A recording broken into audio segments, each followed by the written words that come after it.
Tom Lee just laid out a situation for the market that if it plays out how he thinks it's going to play out, and honestly, I do believe him, I think it will play out, millionaires will be made in 2025 from just thousands of dollars. This is a massive generational wealth building opportunity right now. You're here to make money. I'm here to make money. Let's do it. No BS, no clickbait, no fluff. Here we go.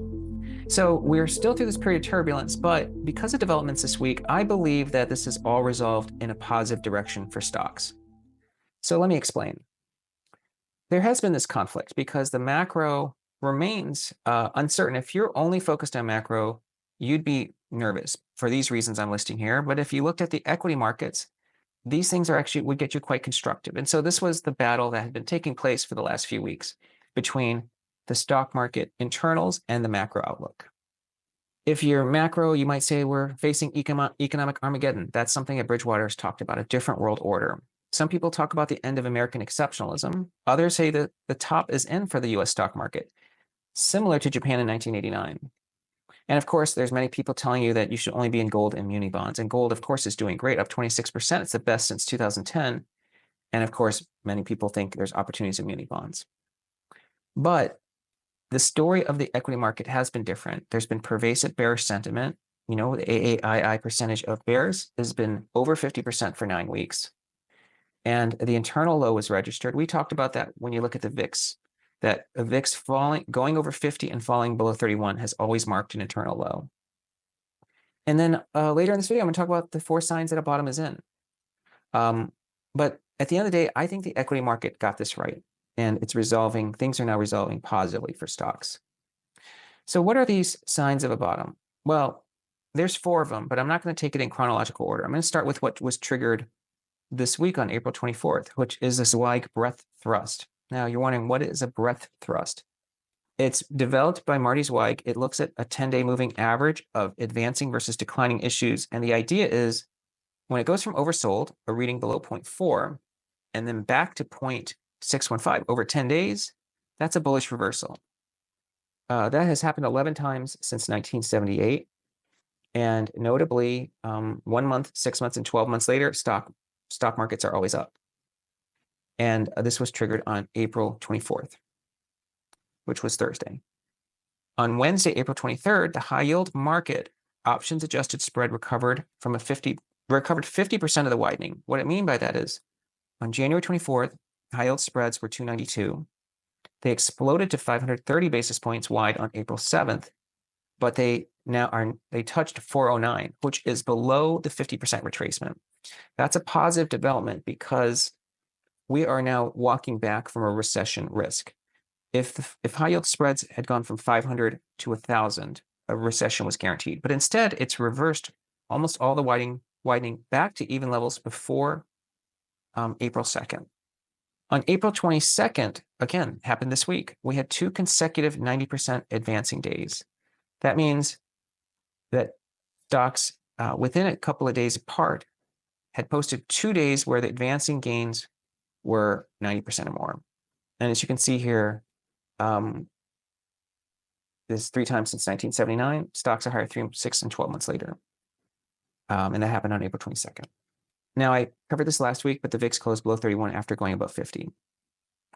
So the last thing, of course, that would probably convince everybody that the bottom is in is if the stock market recovered 50% of its decline, which is 54.91 on the S&P.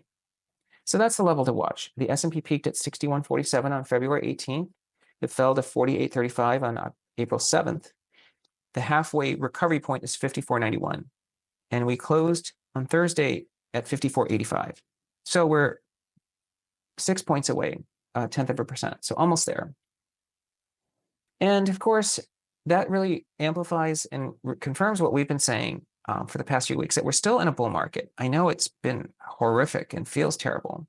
And it was not clear to us if this would be a V-shaped bottom or a range trading bottom like 2011. Now, there are things that can go wrong. I covered this last week. The tariff war with China could turn into a Cold War. Are the shocks going to lead to a global recession? Not yet, but of course they could. Could the financial crisis lead to rapid deleveraging? Could inflation expectations explode? Could S&P estimates fall a lot more than 20%? Maybe. These are the things that people are going to worry about. But we also think stocks got really washed out. And as you know, I've been talking about this with Tesla, that Tesla, we think, got so washed out that they reported terrible earnings on Tuesday after the close this week, and the stock rose and has actually had 2 consecutive gains now, and now solidly trading above its 20-day moving average. That's constructive in my view, and it's a positive surprise. Similarly, Bitcoin's finally catching a bid. Bitcoin fell while gold rose during the February to April period when asset markets were deleveraging. And that's because institutional investors were cutting leverage, and when they're cutting leverage, they're cutting their Bitcoin longs. But in the last couple of days, the opposite's happened. Gold actually has been cooling and Bitcoin's been rising. And I think there's a convergence trade there, and that's a lot of upside for Bitcoin. And that's good news for MicroStrategy, which, as you can see here, did not make a new low on April 8th. It bottomed on March 11th at 231. So again, a lot of thematically important stocks have looked like they washed out. The market is super funny, and when you actually understand what's going on in the market under the hood, you will understand when it's a good time to buy the dip potentially, and when it's a good time to potentially sell when the market's expensive. So this is a 1-year chart of the NASDAQ, and this is tracked by Triple Q, which is one of my favorite ways to get exposure to the NASDAQ. I do Triple Q versus Triple QM because I like to do options on Triple Q also. Triple Q gives you the ability to do that, and Triple QM is not good for that. Triple QM is just Triple Q with a lower expense ratio. So going all the way over here to April 8th of 2025, Triple Q is at $416 per share. Now it's at $472. It made a massive rebound off this low right here. And going over to the Fear Greed Index, we're currently at 35. So we did come off the extreme fear category quite a bit, because when we were on this deep dip right here, the market was extremely fearful. Like Tom said, there's a lot of negativity in the market right now.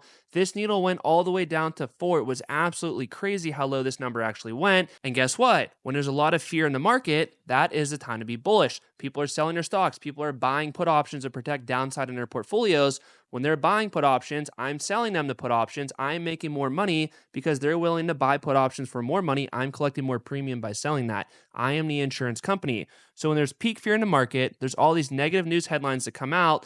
That is a time to start getting bullish on certain companies. So in just a second, I'm going to give you a couple companies and a couple ETFs that I feel like are going to totally crush it going forward for the next 5 and 10 years, that if you put in your portfolio right now, you be patient, you ignore the news headlines, you don't worry about what everyone's saying on YouTube and X, you understand truly what's actually going on with these companies and the massive generational wealth shift that's happening right now before our eyes, you could make millions of dollars. And I do want to hit on this tweet that I sent out on Twitter recently where I said, oh my God, Trump said, what about tariffs? Guess what? It doesn't matter. The signal to noise ratio right now in the market is absolutely insane. That's what I was tweeting about right here. So yeah, Trump did say that China needs to, quote, give us something in order for him to cut tariffs a little bit. But guess what? It doesn't really matter right now. This is all noise in the negotiation process.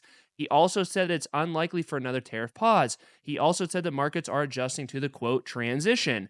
So this tariff pause thing, remember, the day before he did the 90-day pause on all the countries except for China, he said that there is no chance that we are going to do a 90-day pause. Then less than 24 hours later, we got the 90-day pause. So why is Trump saying one thing and then doing something else? Well, maybe because he just straight up changed his mind because the market was actually going down quite a bit and the bond market was getting a little bit stressed. Or maybe he's trying to scare these other countries into making a deal with us and trying to get the United States a better deal. I'm not picking one side or the other. I'm just giving you the information so that you know what Trump is potentially doing so that you don't get caught up in every single news article that comes out. So maybe there is a situation where Trump is being very tough on these other countries to try to get them to come to the table and make us a deal, or it's going to get worse. Because just think about it like this, and this is just a random example that comes off the top of my head right now, is if you're going to go bomb a terrorist organization in some bad country, you're not going to say, hey guys, in 3 days from now, we're going to go bomb your country. They're all going to clear out and they're going to get prepared for that. So Trump is not going to say, hey, by the way, we're going to put these tariffs on,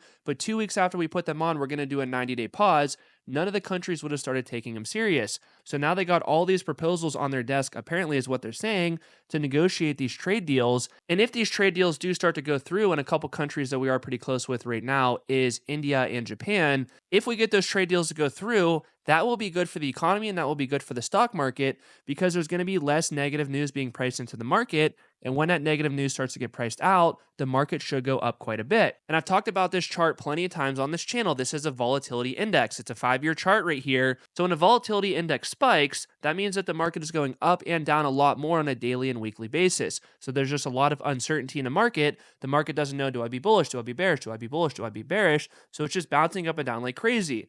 So historically, when the volatility index goes over 50, And I know that this chart only shows it goes to 45, but it did go over 50. That is one of the best times to buy into the market because the VIX went super high. There's a lot of uncertainty in the market. And remember, the fear greed index that I showed you before went all the way down to a level of 4, indicating extreme fear in the market. When the market is extremely fearful, at a time that stock prices are getting cheaper, at a time that the volatility index is very high, there is a very high chance that we have an upside surprise in the market. And that's what you were seeing right here. We saw this very sharp decline down, and then we saw this very quick rebound up. I get it that we're still not even close to all-time highs, but the market is rebounding quickly. And I'm not saying we're at a bottom right now, but I am saying this. You are crazy to have your money on the sidelines right now in the stock market if you have a 5 and 10-year time horizon. Because when these trade deals go through, or when countries just bilaterally both agree to lower their tariffs, the stock market's going to rebound, and you're going to have your money on the sidelines when there's all these negative news articles out there, all these people freaking out on X and YouTube and Instagram telling you to sell your stocks and put it in gold. But guess what? The price of gold right now is going straight up. This is when you need to be bearish on gold and bullish on the stock market. When everyone's piling their money into something, everyone's telling you to go buy gold, that is a time to not buy gold. Do not follow the herd. Go against the herd. Buy stocks when they're cheap. Sell your gold because it's expensive, so you can sell your gold for an expensive price.